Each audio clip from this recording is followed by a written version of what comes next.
যত্নে ঝরে আভিজাত্যের রূপ, সুস্থ চুলে জাগে জীবনের সুখ। আসসালামু আলাইকুম, welcome back to my channel. সবাই কেমন আছেন? আশা করছি যে যেখান থেকে আমার ভিডিও দেখছেন বা শুনছেন না কেন সবাই ভালো আছেন এবং আল্লাহর রহমতে আপনাদের সকলের ভালোবাসা এবং দোয়ায় আলহামদুলিল্লাহ আমি অনেক ভালো আছি। এটা হচ্ছে শুক্রবার সকালবেলা, কোনো কিছু যখন খেতে ইচ্ছে করছিল না তখন সিঙ্গারা নিয়ে নিয়েছি। তো এই সিঙ্গারাটা অনেক স্বাদের, কারণ ভিতর কাঁচা পেঁয়াজ থাকে, অনেক ভালো লাগে। তো এটাই আজকে আমাদের সকাল নাস্তা হবে। এটা হচ্ছে শুক্রবার এবং দুপুর রান্না করেছিলাম পাঙ্গাস মাছ আলু দিয়ে ভুনা করেছিলাম। রেসিপিটা সবাই জানেন, এর জন্য আর শেয়ার করিনি। তো যাই হোক, খেতে খেতে মূল টপিকে চলে আসি। শীত আমাদের সকলের ঘরের মেইন গেটের কড়া নেড়ে কিন্তু ঘরের ভিতর ঢুকেও পড়েছে, কিন্তু আমরা হয়তো বা অনেক কিছুতেই অজান্তা হয়ে রয়েছি। যেমন কি শীত আসাতেই কিন্তু অনেক আপু এবং ভাইয়াদের চুল পড়া শুরু হয়ে গেছে, তার পিছনে অনেকগুলো কারণ আছে। তো চুলের কিছু মেনটেনেন্স যেগুলো আমি করি সেগুলো আপনাদের সঙ্গে শেয়ার করব। যারা যারা আমার চুল এই পর্যন্ত দেখেছেন, আমার অনেক ভাবি আছে বা আমরা ফ্যামিলি ফ্রেন্ডসরা আছে যারা আমাকে দেখেছে, তো তারা বলতে পারবে আমার চুল মাশাআল্লাহ এখনও দেখা যায় 30 আপ এইজ হয়ে গেছে এবং 35 ছুঁই ছুঁই এইরকমও একটা বয়সেও আলহামদুলিল্লাহ আমার পুরো মাথা ভর্তি চুল এবং অনেক লম্বা এবং গোছা, এবং মাশাআল্লাহ বলতে পারেন চুলগুলো এখন অনেক ব্ল্যাক অ্যান্ড শাইনি। তো আমি যেটা বলবো সেটা হচ্ছে চুল নিয়ে আমি যেগুলো মেনটেন করি সেগুলো আমি বলবো, এবং আমি চাই যারা যারা জানেন না তারা একটু জেনে নেবেন এই সুবিধার্থে, এবং আপনাদের কিছু কিছু নিয়ম যা কিছু আপনারা মেনটেন করেন সেগুলো আপনারা আমাকে বলবেন, আমার সুবিধা হবে। শীত মানে হচ্ছে শুষ্কতা, তো শুষ্কতার মধ্যে চুলের এক্সট্রা কিছু কেয়ার নিতে হবে, তো সেই কেয়ারগুলো আমি বলছি। তো আমি এটা পয়েন্ট আকারে বলছি, আপনারা বুঝে নেবেন। তো প্রথমত যেটা আমি যেটা করি সেটা হচ্ছে চুলে হট অয়েল মাসাজ করি। নর্মাল অয়েল মাসাজ করলে এই শীতের সময় কোনোই কাজ হবে না, যেহেতু আমাদের গোড়া একদম শুষ্ক থাকে এবং রুক্ষ থাকে। তো সেই ক্ষেত্রে অনেক ড্যান্ড্রাফ হয়ে যায়, খুশকি হয়ে যায়। তো সেই ক্ষেত্রে আমরা অয়েলটাকে একটু হালকা, যাদের ওভেন আছে ওভেনে 10 সেকেন্ড কি 5 সেকেন্ডের মতো রাখলেই হবে, এবং চুলায় হালকা 2 সেকেন্ড 3 সেকেন্ড মতো রাখলেই হবে। হালকা জাস্ট কুমকুমা একটু গরম হবে সেই অবস্থায়, যাতে চুলটার মধ্যে আমরা ইউজ করি, গোড়ার মধ্যে দিয়ে ভালো করে মাসাজ করি। আর এই যে এখানে এটা হচ্ছে শুক্রবারে জুম্মার সালাত পড়ে আমার ছেলের মাদ্রাসার একটা ছেলে আসছিলো, তো ও দেখা যায় যে অনেক লজ্জা পায়। ওর নাম হচ্ছে আলিফ। তো ওরা দুজনই মাশাআল্লাহ এখন টপে আছে কোরআনে। ওদের গ্রুপে যারা যারা হিফজ নিয়েছে ওদের মধ্যে আমার ছেলে এবং আলিফ এরা দুজনেই টপে আছে। তো সবাই আমার এই দুই ছেলের জন্য দোয়া করবেন। হট অয়েল মাসাজটা কিন্তু অবশ্যই চুলের গোড়া থেকে আগা পর্যন্ত একটু বেশি করে করতে হবে, যেহেতু শীতের দিন। সেকেন্ড হচ্ছে হেয়ার প্যাক। হেয়ার প্যাকগুলোর মধ্যে অবশ্যই আমাদের হেয়ার প্যাক ইউজ করতে হবে সপ্তাহে একবার কি দুবার। যাদের ঠান্ডার প্রবলেম আছে তারা গোড়াটা বাদ দিয়ে জাস্ট কিছুটা অংশ বাদ দিয়ে তারপর একদম আগা পর্যন্ত পুরোটা চুলে দিতে হবে, এবং পলিথিনে করে সেই চুলটা আমি যেহেতু দেখাতে পারবো না তাই বলে দিচ্ছি। গোড়া বাদ দিয়ে জাস্ট গোড়ার পরে কিছু অংশ চুল বাদ দিয়ে তারপর থেকে চুলের পুরো আগা পর্যন্ত হেয়ার প্যাক লাগিয়ে সেটাকে পলিথিনের সুন্দর মতো করে আটকিয়ে তারপর মাথায় রেখে দিবেন। 1 ঘন্টা পরে সুন্দর মতো শাওয়ার নিয়ে নেবেন। যেভাবে আমরা কন্ডিশনার ইউজ করি শ্যাম্পুর পরে, সেভাবেই হেয়ার প্যাক ইউজ করতে হবে, যাতে মাথার ত্বকে না লাগে এবং ঠান্ডা না লাগে। এবং হেয়ার প্যাকে যা যা দিতে আমি ভুলি না সেটা হচ্ছে ডিম, নারকেল তেল, টক দই, অ্যালোভেরা, মেহেদি পাতা এবং মধু। এগুলো শীতের জন্য চুলের খুবই উপকার। আর এইটা হচ্ছে পরের দিন মানে শনিবার দিন সকালবেলা নাস্তা। আজকেও নাস্তা বাসা বানাতে ইচ্ছা করছিল না, এর জন্য বাইরের নাস্তা নিয়ে এসেছিলাম। তো আমি কিন্তু এখানে 3 জনই খাচ্ছিলাম, আমরা 3 জন, আমি, আমার ছেলে, আমার মেয়ে। তো ক্যামেরা অন করতে ভুলে গিয়েছিলাম, তারপর ক্যামেরা অন করেছি। তো যাই হোক, সেকেন্ড যেটা আসবে সেটা হচ্ছে শ্যাম্পুর ক্ষেত্রে আমাদের একটু সচেতন হতে হবে।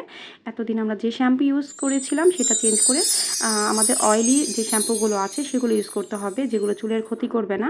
আর এই তো আমি এখন এই যে মাছ ভাজতে গিয়েছি, কিন্তু মাথাটা উঠে চলে আসছিল, পরে আমি আবার জোর করে দিয়ে দিয়েছি। ও কেন উঠে আসছিল?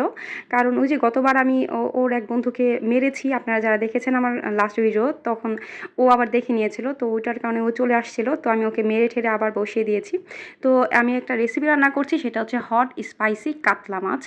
তো সেটা হচ্ছে আমি ভালো করে আগে মাছগুলো ভেজে নিয়েছি। আর মাছটা ভাজার সময় দেখেছেন ও কিন্তু রীতিমতো খুবই হা হয়েছিল মাছটা, যে আমাকে কি করছে, তেলে ভেজে ওরা কি করবে এখন এই মহিলাটা, ঠিক আছে। তো ও রীতিমতো আসলে খুবই অবাক আমাকে দেখে, আমার মানে কি বলবো, আমার ক্রিয়েটিভিটি দেখে খুবই অবাক। তো মাছটা আমি যেহেতু হট স্পাইসি বলেছি, তো অবশ্যই ঝাল বেশি হবে, এর জন্য পেঁয়াজের সঙ্গে কাঁচামরিচ সুন্দর মতো ফাটিয়ে দিয়ে দিয়েছি। তারপর আমি পেঁয়াজটার মধ্যে আমার যতটুকু লবণ লাগবে, লবণ অবশ্যই কম দিতে হবে, যেহেতু মাছ ভাজার সময় লবণ দিয়েছে এবং প্রত্যেকটা সসের মধ্যেই লবণ দেওয়া থাকে। তো আমি আবার এখানে একটু লবণ দিয়ে ঢেকে দিয়েছি যাতে পেঁয়াজটা একটু সফট হয়ে যায়। এবং এখন যেটা দেবো সেটা হচ্ছে মাছটা দিয়ে সুন্দর মতো এটার সঙ্গে একটু হালকা ভেজে নেব আবার, এবং ভেজে নেওয়াতে দেখা যাবে যে একটা ভাজা ভাজা ভাব, পেঁয়াজের ভাজা ভাবটা এটার মধ্যে আসবে। তারপর আমি যেটা দেবো হট স্পাইসি চিলি সস। এখানে কিন্তু অনেকগুলো সস নিয়েছি আমি, আসলে এখানে প্রায় 3 টেবিল চামচের মতো হবে চিলি সস নিয়েছি। এবং আমি বললাম যে কিছু ঝাল ঝাল হবে, আমার আজকে খুবই ঝাল খেতে ইচ্ছে করছিল, তো আমি এই রেসিপিটা করেছি। এই রেসিপিটা মূলত আমি যখন পাঙ্গাস মাছ দিয়ে করি তখনও ভালো লাগে, এটা হচ্ছে ইলিশ মাছ দিয়ে রান্না করলেও ভালো লাগে এই রেসিপিটা। তো যে কোনো মাছ দিয়ে ভালো লাগে, শুধু ছোটো মাছ বাদ দিয়ে। তারপর এটাতে আমি এই যে দেখালাম, এটা হচ্ছে ফিশ সস। ফিশ সসে কিন্তু অনেক লবণ থাকে, তো ফিশ সস একটু দিয়ে দিয়েছিলাম এবং সয়া সস দিয়েছিলাম। এরপরে দিয়েছিলাম এটা হচ্ছে গোলমরিচের গুঁড়া। তো সব দেওয়ার পরও দেখা যায় আমি এটাকে অনেক ডিম করে রেখে দিই, তো এর জন্য ঝালটা তেমনটা লাগে না। একটু ঝাল ছিল না, কিন্তু খুবই স্বাদ হয়েছিল, বিশ্বাস করেন। একবার করে দেখবেন এবং খাওয়ার পর আমাকে জানাবেন কমেন্টে যে আপনাদের কাছে কেমন লেগেছে। আমার ধারণা এই রেসিপিটা ভালো লাগবে না, ছোট থেকে বড় পর্যন্ত এরকম কেউই নেই। তো আমি এইগুলো সব দিয়ে তারপর সুন্দর মতো, লবণ কিন্তু একদমই কম দিতে হবে, যেহেতু প্রত্যেকটা সসের মধ্যেই লবণ আছে। তারপর আমি এটাকে ঢেকে একদম ডিম করে রেখে দেব অনেকক্ষণের জন্য, প্রায় 5 মিনিটের জন্য, যাতে একদম মাছের ভিতরে এই সসগুলো যাতে সোক করে নিয়ে নেয়। এবং সত্যি যদি আপনি ডিম করে রেখে দেন তাহলে দেখবেন এই সসের কোনো ঝাল ভাব বা কোনো কিছুই থাকবে না, মাছের ভিতরে সব টেনে নিয়ে নেবে এবং মাছগুলো দারুণ লাগবে খাওয়ার সময়। আর আমি এখন সার্ভিং ডিশে সার্ভ করে নিচ্ছি। তো যাই হোক, আমি সার্ভ করতে করতে এখন কথা বলে নিই, তারপর এখন খেতে চলে যাব। ছেলে যেহেতু বাসায় আছে, তো অবশ্যই আমরা একসঙ্গে বসে খাবো, যেহেতু টেবিলে বসে খাওয়া হয় না, একসঙ্গে বসে খাটে বসেই প্রায় খাওয়া হয়। তো আমাদের কাছে তো টেবিলটা মনে হয় শোপিস। তো যাই হোক, এই যে খাটে বসে গেলাম। আর আজকে রান্না করেছিলাম ডাল, জলপাই ডাল। আর গতকালকে রান্না করেছিলাম পাঙ্গাস মাছ আলু দিয়ে ভুনা করেছিলাম, সেই তরকারিটাও রয়ে গিয়েছে। আর এই যে আজকের এই কাতলা মাছ ফ্রাই। তো যাই হোক, এখন যেটা করব সেটা হচ্ছে আমার মূল টপিকে চলে আসবো। আমি যে পর্যন্ত শেষ করেছিলাম সেখান থেকে আবার শুরু করব। শেষ করেছিলাম শ্যাম্পু দিয়ে, তো শ্যাম্পু দিয়েই কথা বলছি। আমি কিন্তু ডাভ শ্যাম্পুটা ইউজ করি, আমি শীতের সময় স্পেশালি ইউজ করি ডাভ শ্যাম্পু। এটা আমার জন্য মনে হয় খুবই ময়েশ্চার ধরে রাখে চুলের। তো ডাভ শ্যাম্পুতে আমার লাগে প্রায় 1 থেকে 1.5টা শ্যাম্পু লাগে। তো আমি সেই সমপরিমাণ পানি মিক্স করে একটা কৌটোতে করে সেটা ভালো করে মিক্স করার পর তারপর চুলে দিই, কারণ ডিরেক্ট যদি শ্যাম্পু আমরা ইউজ করি তাহলে চুল অনেকটা ড্রাই হয়ে যাবে এবং চুলের যে ত্বক আছে সেটাও অনেক ড্রাই হয়ে যাবে। এতে দেখা যাবে যে আমাদের ড্যান্ড্রাফটা খুব বেড়ে গিয়েছে। অনেকে দেখা যায় শ্যাম্পু করার পরও ড্যান্ড্রাফ হয়, সেটা হচ্ছে একটাই কারণ, চুলের ত্বক অনেক রুক্ষ থাকে, দ্যাটস ওয়াই ড্যান্ড্রাফ হয়।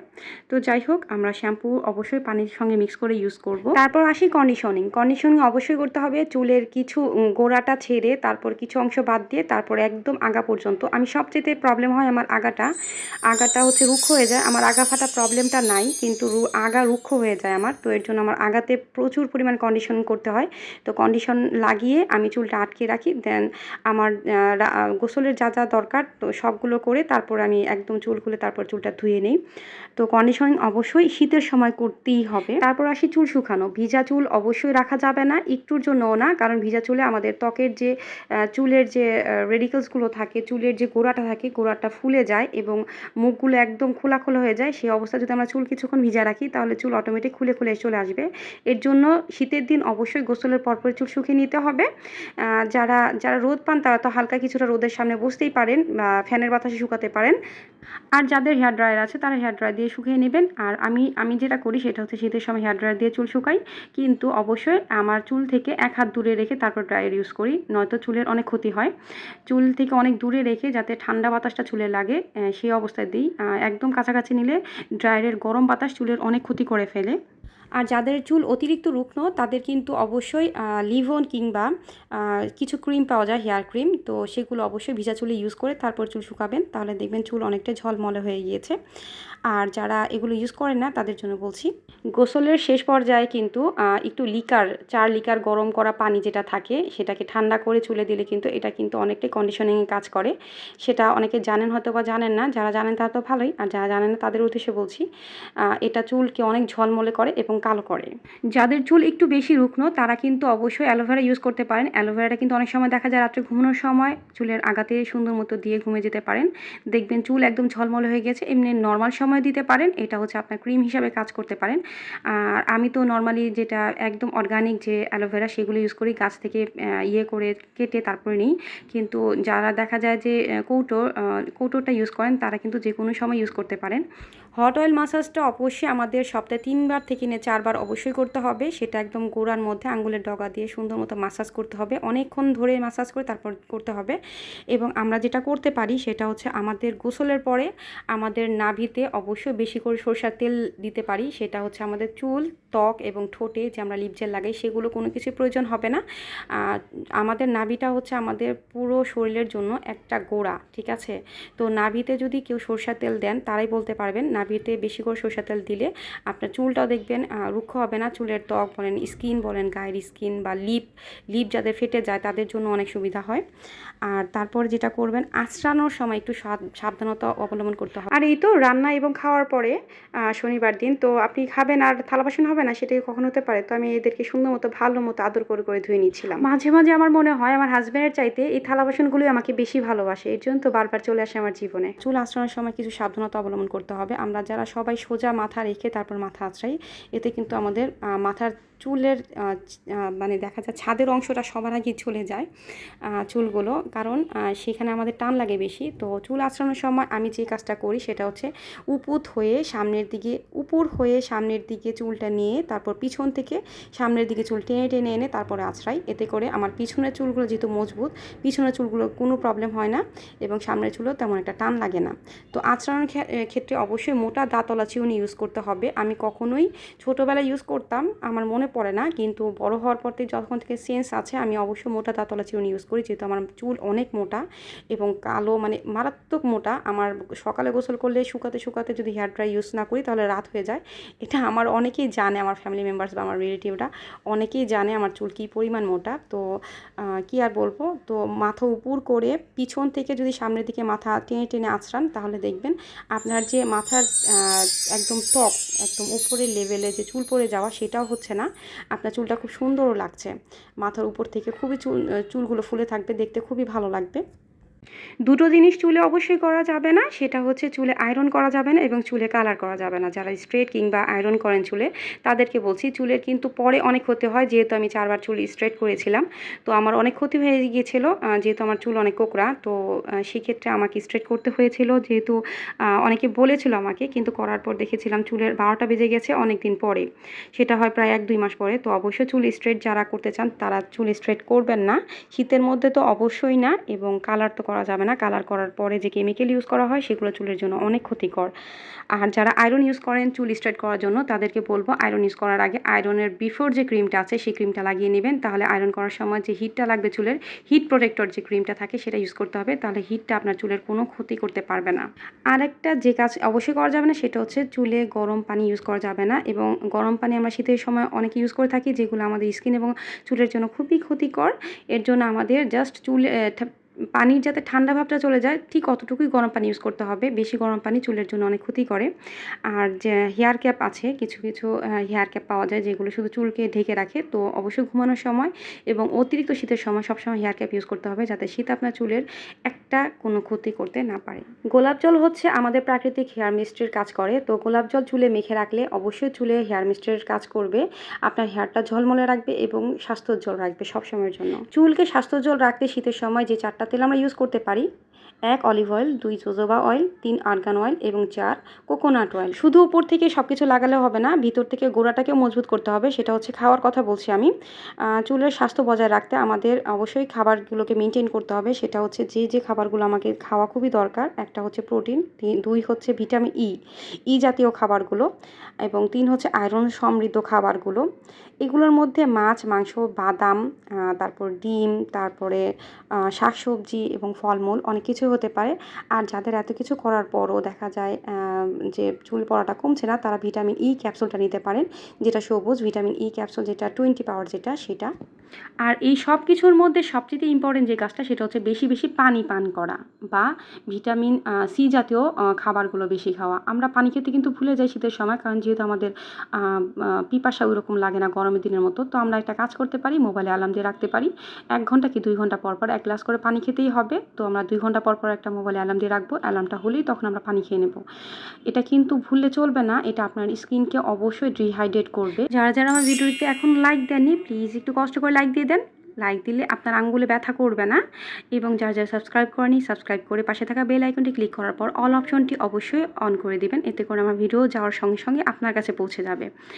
আর যেটা বলবো, যারা যারা এখন আমার সঙ্গে আছেন বা আমার ভিডিও দেখছেন বা আমার কলিজার ভাই ও বোনদের বলতে চাচ্ছি, আমি আপনাদের অসংখ্য অসংখ্য ভালোবাসি এবং আমি সত্যি আপনাদের কাছে খুব কৃতজ্ঞ এতটা ভালোবাসা আমাকে দেওয়ার জন্য। এই দুনিয়াতে সবচেয়ে বড় নিয়ামত হলো সুস্থ থাকা। অসুস্থ হলে বুঝতে পারবেন সুস্থ যে কত বড় একটা নিয়ামত। যিনি আপনাকে সুস্থ রেখেছেন, সুস্থভাবে নিঃশ্বাস নেওয়ার সুযোগ করে দিয়েছেন, তার প্রতি অনুগত্য প্রকাশ করেন। নামাজ পড়ে অবশ্যই 5 ওয়াক্ত সালাত আদায় করবেন। ভালো থাকবেন, সুস্থ থাকবেন, দোয়া আমাকে স্মরণ করবেন। আসসালামু আলাইকুম।